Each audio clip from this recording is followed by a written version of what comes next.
Hi everyone, and welcome to my review of Army of Two: The Devil's Cartel. I originally was not planning on doing a review of this game at all, but after looking on the internet and stuff, I didn't really find anything about it, like review-wise, except for just some player scores somewhere. And I just kind of wanted to do something like this just to kind of get it out there, because this game is really great. And unfortunately, since it was released the same day as BioShock, it kind of got overshadowed by that game, believe it or not. But truthfully, this game it's actually a lot of fun. It was a lot more fun than I thought it was going to be. Just in general, a lot better. So I really want to talk about it.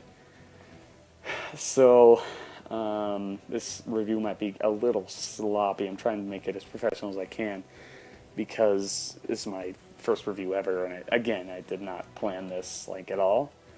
So I'm just going to dive into a mission here and kind of talk to you guys about it, and then I'll do customization later and stuff like that. But just got this mission. Yes. Okay, so first thing I want to say is that this game, personally, just right out of the gate, is a lot better than the first two games. And I'm saying that with confidence, but this game is awesome, just in general. Story-wise, it's a lot better. Graphics-wise, well, of course, it's going to be a lot better. It came out later. But graphics-wise, it's really great. The story is, since we're just kind of sitting here watching this awesome loading screen, the story is you play as Alpha and Bravo. Well, Bravo's on your team. You cannot play as Bravo, which is kind of an odd thing, but it doesn't really matter in the grand scheme of things. It does not matter. Anyway, back on track. And don't worry about this cutscene. It won't really spoil anything. But yes, you are playing as Alpha, and you're pretty much. It's kind of confusing. What you're trying to do is track down this guy named Cordova, but the story unfolds and becomes a much bigger than you think it does later as you go on. And personally, it's great. It's a lot more interesting than the first two games, and it's easier to follow too. And you're definitely going to want to see it to its conclusion by the end. As you can see, my guy has the red gun and the red mask on. And that's Alpha, and then Bravo's on the left. Or, yeah, the left with the yellow mask. And you cannot play as Bravo, like how in the previous games, if you remember, you could play as either Salem or Rios. In this one, you're restricted to just Alpha. Which at first, it kind of bothered me, but as the game went on, it didn't bother me really. And plus, once you see all the customization stuff, you will not care that you can't play as Bravo. For those of you who do, and that's just kind of a nitpick. Once I jump into gameplay here, because I can't skip this cutscene, I'll show you more about what I'm saying. So right off the bat, maybe you can notice that every time I aim, it kind of snaps to a target. And this has been done in other games too, but it's kind of nice. I mean, sometimes it doesn't snap as hardcore as you think it would, and at first I thought it was going to bug me, but it really doesn't. Cover system has been revamped, and all you do to go into cover is just look at cover. Like you can see that, oh, okay, that just got blown up, and my partner is wounded. Well, that was distracting. Anyway, you just look at cover and you see the blue arrow, and you just sprint into it. If Bravo does not get in my way anymore. But yeah, you can just kind of move around, and if any of you played Splinter Cell Conviction, to switch to cover, you can just look at another cover spot and just tap A. It's kind of like in that game, and it's a lot of fun to switch around cover, and it's a lot better than the past two games. So yeah, that's really cool. What else am I missing here? Oh yeah, the graphics are really great in this game, I think at least, and of course they're going to be better because it's newer. But the graphics are great, I think. You think that the town of Mexico would wear on you after a while, but they do enough to switch up the environments. Like you go from a mausoleum to a resort, a mansion, a church, stuff like that, and it's varied up enough to the point where you don't really, it doesn't get as boring. And another thing you can do is the overkill meter is there, but it's not like it was in the first two games. In the first two games, it worked how if you shot more, your guy kind of glowed red, and you were drawing more attention than your partner. And now And again, if it was blue, you weren't drawing as much attention. You can kind of sneak around. In this game, it's the overkill meter is still there, but it's not as blatantly obvious. Like, if someone's shooting at somebody, they're going to draw more attention, and that's kind of obvious just to you to know that. Instead, it's back as this. You press left bumper when you have a full meter after shooting a bunch of people. And you can, and, what am I trying to say here? Mixing up my words. And you have unlimited ammo. Everything blows up a lot easier. Oh, God, sorry. Almost got killed. And I did die. But yeah, that's kind of enough about overkill. It's pretty obvious. And since you just healed me, that could bring up great segue into reviving. Once you get downed, you don't have to get dragged around like you did in the first two games. Instead, it's just a lot faster. All you have to do is run up and just hold X, and it's not like the bar that you have to wait for, and if you get shot, it doesn't do it. Instead, you just run, press X, and they're back. No dragging, nothing like that. The person on the ground can crawl around themselves and shoot with their pistol, and it does not break up the flow as much at all. It's a lot better, I think. It just kind of gets you right back into the game, shooting people and stuff like that. Personally, I love it. You can still melee in this game, and it's really cool. Pulls out the knife and everything. Oh, well, that guy died. I was going to demonstrate it. Like, okay, they keep killing him. That's frustrating. Anyway, press Y to switch weapons. I'm assuming you're playing on Xbox. Double tap to change to pistol. No, if I can do it. Yeah. Sprint, tap, just pressing the left stick to sprint. Pretty basic controls here. Sound design, just a gamer, but the sound design is pretty nice. The music picks up whenever you're surrounded by enemies, and here, when it's silent, you're just kind of doing nothing. What else am I going to miss? Oh, yeah, one more thing I should probably talk about before we go into customization is they added a new thing, which is a ranking system. So every time you kill somebody, you're getting XP. It's like in Rainbow Six Vegas 2, how you just keep killing people and you keep getting XP. It's like that. So you just keep getting experience points and leveling up. And you get more for doing like flanks and stuff like that.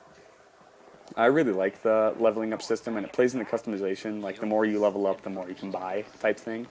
Personally, it gives you more to, it gives you a lot more to work for in this game. Like, in the first two games, you could just play through the first levels and hoard all of your money and then just buy a really good gun with, like, the pimped out skin and just do all that stuff. But in this one, it makes it a lot slower, which is almost better, instead of just buying everything right away and just being like a demigod from the get-go. But yeah, I just like that a lot better. And I'm a sucker for ranking systems because you feel kind of accomplished when you do something. That card's about to blow up. See, as you can see, it just got some XP. And you've probably noticed that throughout the whole video by now. And,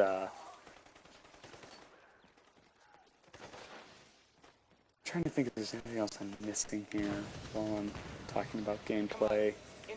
Talked about the story, talked about the graphics, the sound, as much as I could talk about sound. The characters, Alpha and Bravo, I didn't really like them at first, but they grow on you and you end up liking them a lot. Because it's pretty much Alpha, who you play as is Rios, and then Bravo is generally Salem. They have pretty much the same attitudes, but you know, you like them. And it's nice to see a change in characters rather than just you keep playing as Salem and Rios in every game. Oh yeah, another thing. So you see I just got to the checkpoint and I just leveled up too. Ooh, nice. But once you get to a checkpoint, the checkpoints vary from level to level, but you can either just go right from the checkpoint and just skip all this stuff that you unlock and everything and just keep going and keep playing. Or from here, let me just skip all this, you can see how good you did, all the money, leaderboard and stuff. And from here, you can go to the armory and modify your loadout and stuff like that. Or you can just get right back into the game and keep playing.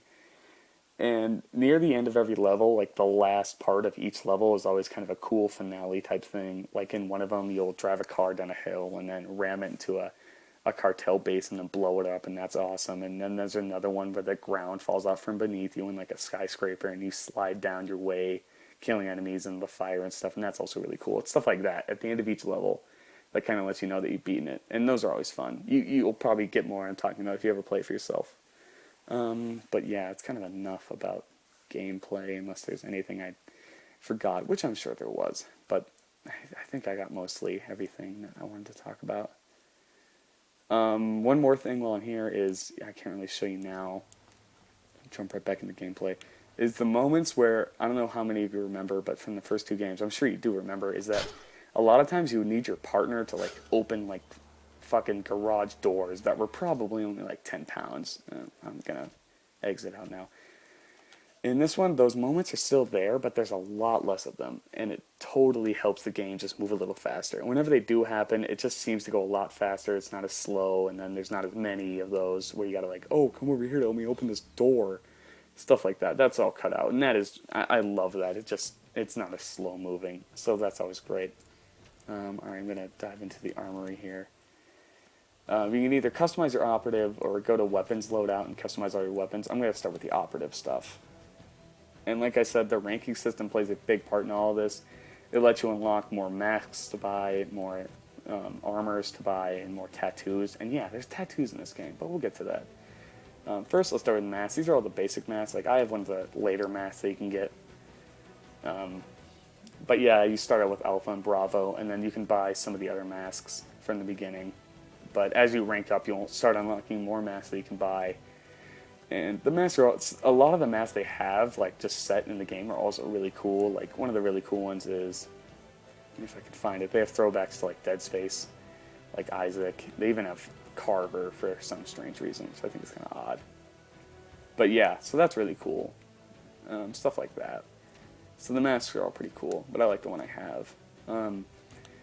And like I said earlier, how you're restricted to Alpha, which doesn't really matter because you can pretty much change your guide to Bravo. I don't know, but after all these, why would you? Because you have some really cool outfits to buy here. It's not like in the first two games where it's just the light, medium, and heavy armors. You got a lot more options here, and they're all really, a lot of them are really cool. Like, I love the one I have now. What's another one that's pretty cool? Extractor, I think, is also pretty cool.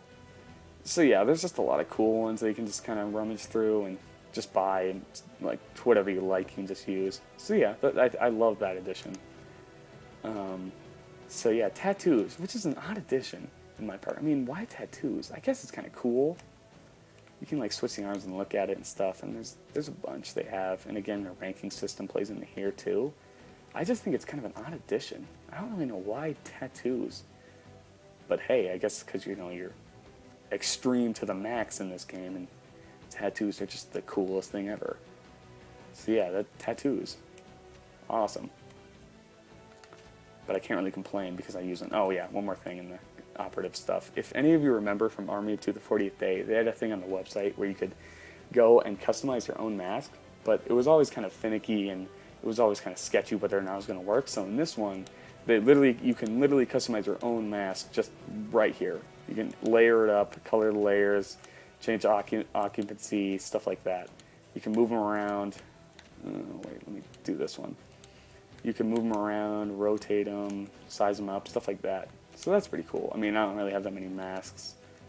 The ones that I have are pretty basic. But I haven't really spent that much time with it. But yeah, that's just a cool addition. I can see people going crazy with that. So I like that addition a lot. Alright, time to get into weapons. Probably what most people care about. So primary and secondary, you can use the same amount of weapons for each. It's just you can pretty much have like 2 shotguns if you so desire. See, like this. Oh boy, 2 shotguns. But I like the M4 that I have. Anyway, how this works again with the ranking system, like how that plays into almost everything, is like magazines. As you can see, I have the double magazine, which lets you reload faster, or you can get armor piercing, or just plain extended, or like the drums if you really want. But I like reloading faster. And then the sights, if you have an ACOG, you can actually look down it instead of just the third person aiming. You can have none if you really desire, stuff like that. That's really cool. You can have the laser sight, you can have the blind fire camera, which I really don't know what that does. I mean, I could probably assume what it does, but I haven't tried it. Grenade launcher makes a return from the first games, basic foregrip, stuff like that. I don't want to, yeah, again, you can have 2 laser sights. I don't really know why, but whatever. yeah, muzzle, silencer, stuff like that. Just a bunch. You can mess around with a lot of this. I really like it. All the different stocks, stuff like that. So yeah, the weapons customization is really cool. Another big thing is the weapon skins. Like, gold is back, by the way, for those of you who are curious and concerned about, making the weapons gold and stuff. But how this one works, see how that only that part is gold and the other part's all red? Instead, you press right trigger and you go to accent parts. And so you can color all the other parts of your gun. So it's cool to kind of mix and match, I think. I like that addition, but I like all red. So you can have gold on one part and then you can have silver on the other part. I can't really demonstrate that. But yeah, stuff like that. So that's really cool. Primary and secondary, like I've said, it's all the same type of guns. Now, sidearms is kind of the biggest thing here, the biggest change. They have a lot more pistols than they did in Army to the 40th Day. Instead of the whopping 3 that game had, they had a lot more. But the only thing is, the customization is not nearly as deep. All you can do, I don't want to buy this. All you can do is just change the color. And I mean, that's fine, because truthfully, through the whole course of the game, I never really found myself using my pistol all that much. So personally, I guess it's not really a big deal. It kind of bugged me at first that, like, no silencers on your pistol, but I never really even used my pistol. So that's just nitpicking, but it's something. So that kind of covers weapons and operative customization stuff. But yeah, overall, this game is just a blast to play. It's a lot of fun. I really enjoyed it. I beat it yesterday. And yeah, I think it's a total improvement compared to the last 2 games. The only thing is there's not that many features per se in this game. It's pretty much just a story and missions that you can go back and replay. And you can go online and stuff and play with people. And, I mean, that's really fine. The multiplayer in the 40th Day wasn't that great. I mean, I played it for a little bit, but I probably wasn't going to play it that much. So I would rather have a more full and just a better story than a tacked on multiplayer. But that kind of covers this whole entire game, you guys. And I know this review sounds kind of rushed, and it's not the most professional, but it's something. And I really wanted to get this game kind of out there. So yeah, I would definitely recommend checking this out, especially if you're a fan of third-person shooters. It's a lot of fun to play, like I previously stated, I think like 9 times now.